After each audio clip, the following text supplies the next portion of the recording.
Mobile इंटरनेटच्या जमान्यात मैदानी खेळ जणू गायबच झालेत। मात्र गोंदियाच्या एका गावात मैदानी खेळ जोपासण्याचा प्रयत्न केला जातोय। पाहूयात कुठलं आहे हे गाव।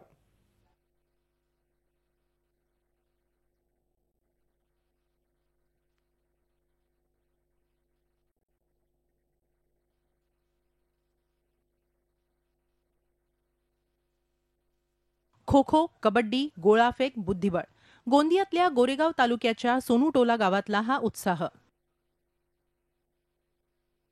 खेळांना प्रोत्साहन देण्यासाठी गेल्या 6 वर्षांपासून दरवर्षी 4 दिवस असे सामने भरवण्यात येतात।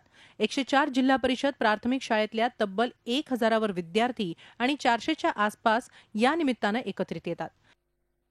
खेळानिमित्त शेतालाच पटांगणाचं स्वरूप येतं। इथं लहानसा बाजार देखील भरतो।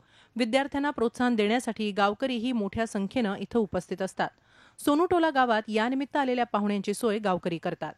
जो पाया आहे तो प्रायमरी शाळा आहे आणि याच्यामध्ये जे सोके मंडळाच्या अंतर्गत खेळून जे मुले जातात ते समोर आंतरराष्ट्रीय खेळापर्यंत ते जाऊ शकतात। जर येथे नाही खेळले तर ते समोर खेळू शकणार नाही। खो खो, कबड्डी आणि आज लंगडी, उंच उडी, लांब उडी आणि बुद्धिबळ ह्या खेळाचा सुद्धा आम्ही ह्या ठिकाणी समाविष्ट केलेला आहे।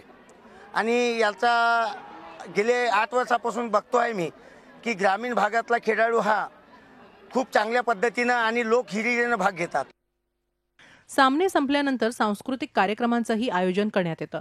सोनूटोला गावातील जिल्हा परिषदेची शाळा लहान असली तरी ही शाळा निसर्गमय आहे।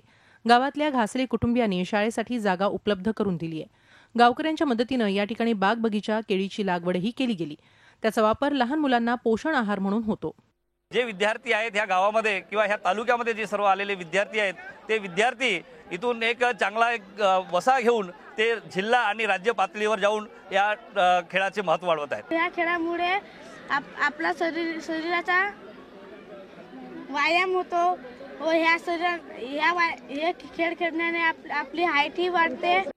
विद्यार्थ्यांच्या सर्वांगीण विकासासाठी सोनूटोला गावानं सुरू केलेला हा उपक्रम निश्चितच कौतुकास्पद आहे। माधव चंदनकर सह bureau report, Zee media, Gondia. Zee 24 तास रहा एक पाऊल पुढे।